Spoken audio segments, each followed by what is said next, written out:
Hello and welcome everybody to my first impressions of Armoured Warfare.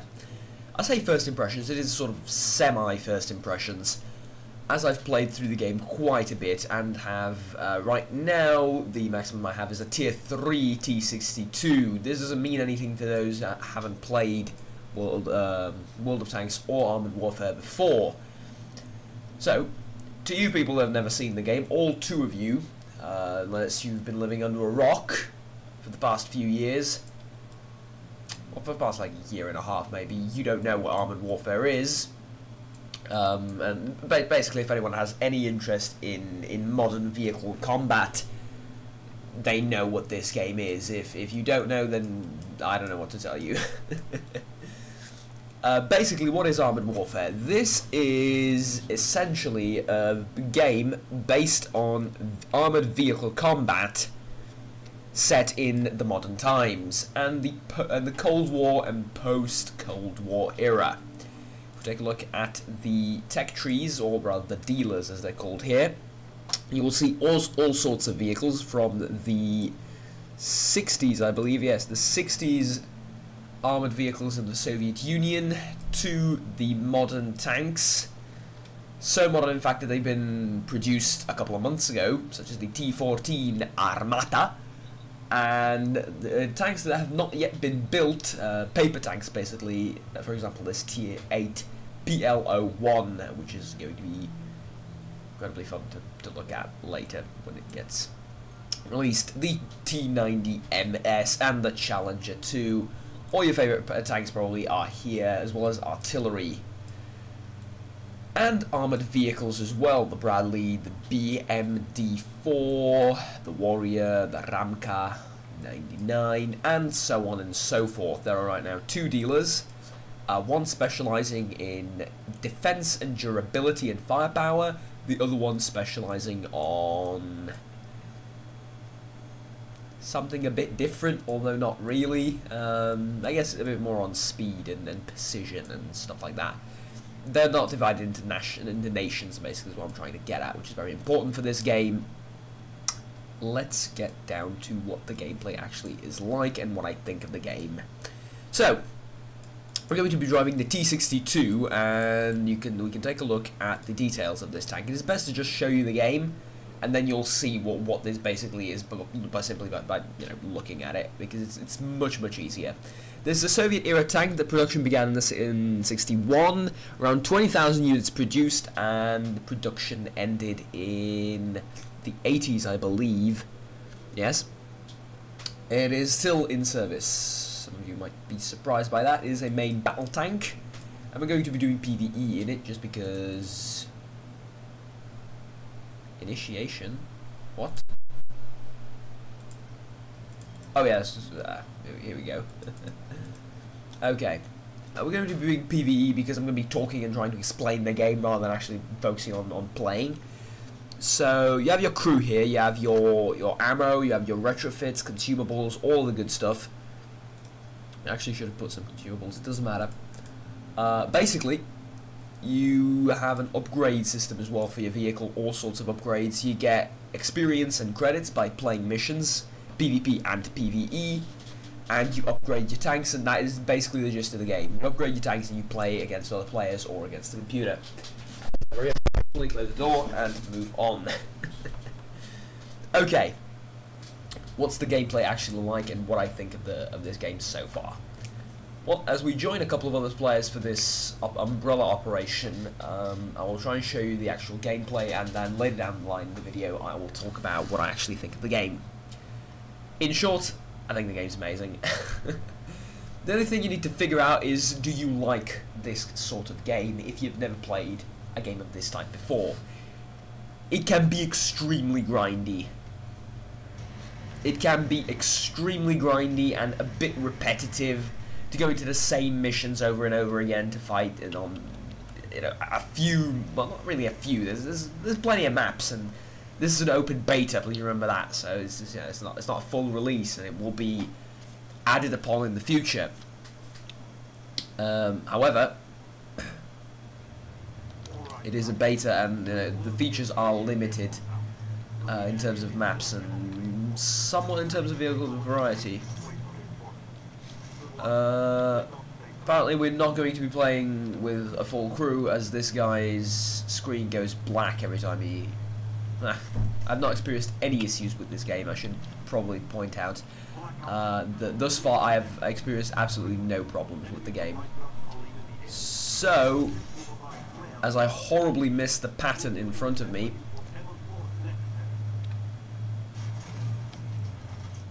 and that guy hits him like a champ around the corner here, and this is basically the gameplay. The game looks incredible, I have to mention this. The game looks absolutely amazing. And the UI is fixed. It used to be, to be honest, it used to be worse. But right now the UI is fixed. It is very easy to get into. You might spend a bit of time figuring out which button does what and where to find all the things you're looking for. However, I have not had any problems with the UI from my perspective. I think it is very easy to get into, and you shouldn't have any problems with it. As we try and get our gun down to hit this T-54, boom, immobilized and hit. Basically securing the kill for our teammates there, if they manage to not mess up and actually hit him. This is essentially the gameplay that you're going to be doing for most of the time. And the tank combat, the core element of the game, the very core of the game, which is vehicle combat, not just tanks. You have an LAV over there, which is a wheeled vehicle, right? It's not an armored tank. The core element is very fun. Artillery is actually fun to play, if you can believe that, because of counter battery fire, which is a real thing. You know, counter battery fire is a real problem that modern artilleries deal with, and so it's a problem in this game as well.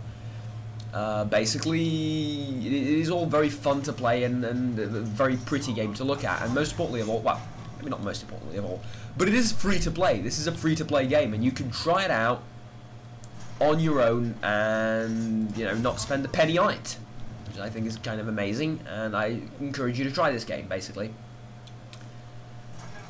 As we attempt to... Whoa, there's a pair of T-54s coming at us, ricochet off the T-54, and now you see one of the greatest strengths of this tank is its turret armor. The turret armor on this thing is incredible.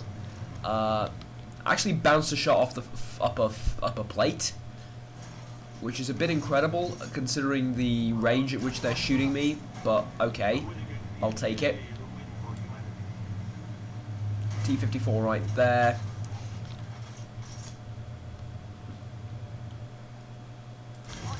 And boom. Goodbye. And yes, that is a thing as well. Armor is very realistically done. Later down the line, you're going to see reactive armor as well, and all sorts of high-tech gadgets and gizmos and whatnot being put on tanks as they are in real life, which and this is not a realistic game by any stretch of the imagination, but it does have a set of really cool features that represent how vehicle combat actually performs, how it should perform, considering these are not World War II era tanks, these are modern tanks with all sorts of high-tech gear on them. As we bring this mission to an end, I'm going to climb up this bunker and tell you one more thing. The armor is actually a thing. You have, obviously, but armor thickness is very important, and so is the angling at which you position your tank in accordance to other enemy vehicles firing at you, and etc, etc. So there you go. You've seen one mission, you've basically seen them all, is what I can tell you about Armored Warfare. It is a bit repetitive, as any game of this type is, but I don't think that is something you should focus on, and that is something I should focus on, because, well, Battlefield is repetitive multiplayer, isn't it? It's the same couple of maps with, you know, the same rules basically, but you still love Battlefield. Well, a lot of people do, and many other games of the type. You know, multiplayer generally is, let's just say it doesn't have the highest amount of variety, but that's kind of besides the point, considering and we earned some 18,000 credits in total, which is nice. Considering that you're not looking for great progression here, you're looking for fun games on a match-to-match basis, and this game will provide you that. It will provide you that and add some, because my apologies. There is also customization in terms of you can put a bald eagle on your tank, which is absolutely amazing. However, these cost, as I thought, these cost premium currency, which exists. Gold is a thing that exists, but you shouldn't really worry about that too much. If you've ever seen or played World of Tanks, you will know what gold is like. You will know that this is not a pay-to-win game by any stretch of the imagination, which I guess is the second most important thing for people when they're trying to get into or thinking about getting into this sort of game. Don't worry about it. This is not free to play at all. It's fairly well balanced and a very enjoyable experience. If you have any sort of interest in tanks, armoured vehicles whatsoever, and specifically modern tanks and armoured vehicles, I suggest you purchase this game, as it is fairly awesome. On a base level, there isn't anything I can critique about the game, and I have a running nose, which is a bit impeding right now. Moving on. On a base level, there isn't anything I can point to the game and say, oh, this is really bad. This shouldn't be done like this. There just isn't, right? There just isn't something like that that I can point to. Reason being, for what it is, the game does it extraordinarily well. I'm going to take 4 of these shells, a lot of heat shells as well. Resupply. Ammunition is also the next very important and key feature. All of these shells, there are very few blatant upgrades to shells. Maybe some of these high explosive. Yeah, this is just a flat out upgrade. But most of the shells that you're going to be using are highly situational.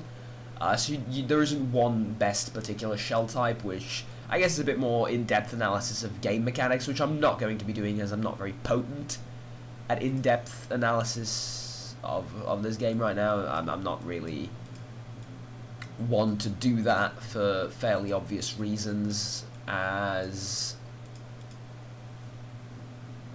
I've not played a lot of the game, and I don't think this is a review by any stretch of the imagination. So let's jump into PvP real quick, and I'm probably gonna suck because I'm not really focusing at all on the gameplay.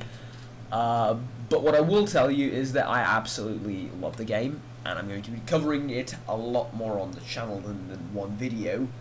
I'm thinking about doing tank reviews as well. For example, for the T62, I feel like I have learned enough about the machine to give constructive criticism, well, not criticism, constructive advice to most people that are going to jump into this thing.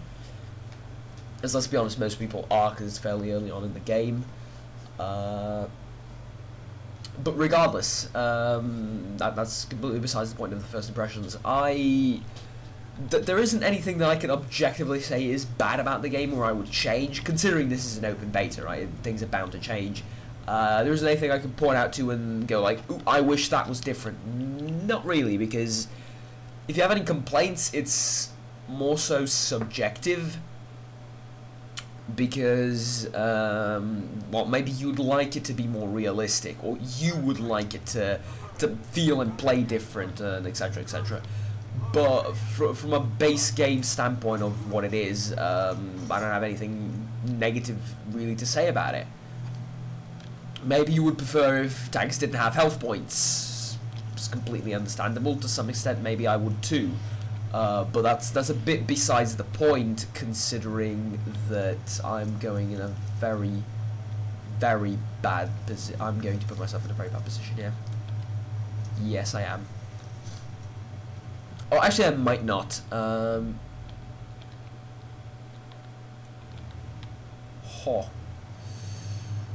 Just follow these guys up.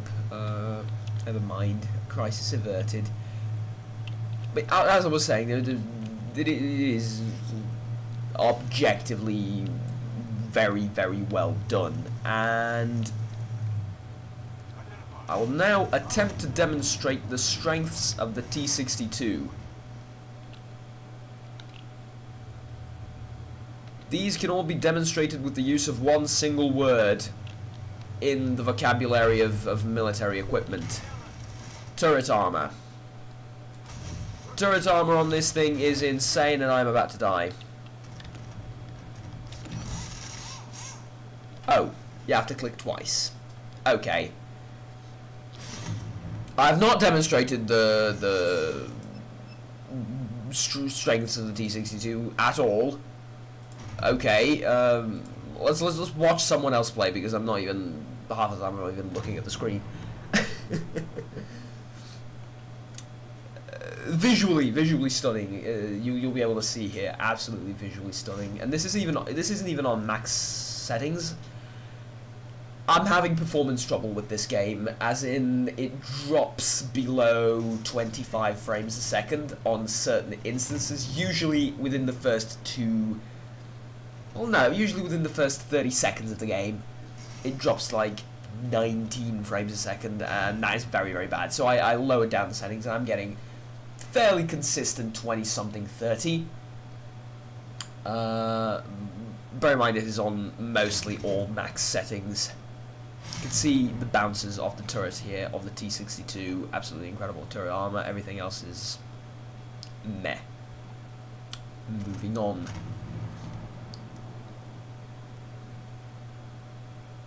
There was something else I was going to mention. There is something else I was going to mention, and I've completely forgotten about it. You can obviously team up with your friend and form a platoon, or your friends, and play together like that. Go to same matches, you can do that. But yeah, that's pretty much it. Go pick this game up. Go pick it up right now, because it is absolutely amazing. This guy's bouncing. He bounced 2 shots off his frontal plate. I am jealous of him. There is one critique that I want to give to the game. Just one minor critique that I want to give to the game. Models of vehicles are gorgeous. Very accurate. Great. Thumbs up. Especially considering it's a beta. But take a look at this vehicle. Don't take a look at that vehicle. Let's take a look at another one. Ah, perfect. 442 health points left. I can see that it's been penetrated there, and yes, you are allowed to crack jokes now. I will permit it. I will not think any less of you. I can see that it's been hit there. Where else? Where have you been hit again? Exactly. I wish, like, the only thing I would really like to see, and I don't think anyone would argue against this, is I would really like to see more in-depth damage shown on the vehicles, because right now the most damage you're going to get ever is your engine catching on fire. Like, that's the most damaged state of a vehicle you can find, other than being completely destroyed. Also, turrets do fly off, which is something that took World of Tanks ages to actually implement. Although, that said, I will not compare this game to World of Tanks. There's been an influx of players going straight into a match of this game and saying, this game sucks, I'm going back to World of Tanks. Or completely the opposite, people saying, World of Tanks sucks, I'm never leaving this game is amazing. And to them I say, dude, I may be crazy, but if you don't like a game, don't play it. Shocking, I know, absolutely shocking. But if you don't like a game, don't play it.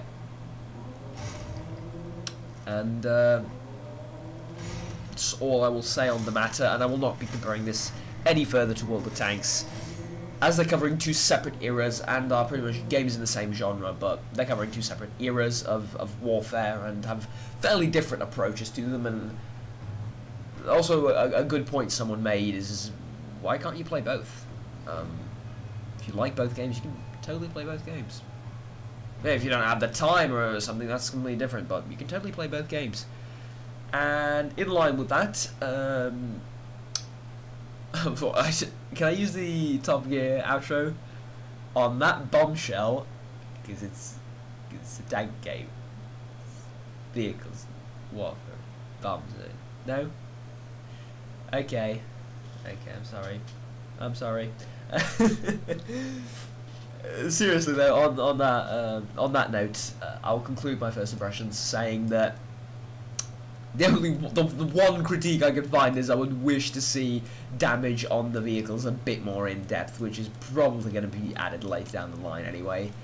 So Obsidian, I forgot to mention that this is a game developed by Obsidian. Obsidian has done incredible work on this game, and I absolutely love it. And until next time, take care, bye bye, and go pick this game up. It's amazing. Take care, guys. Bye bye.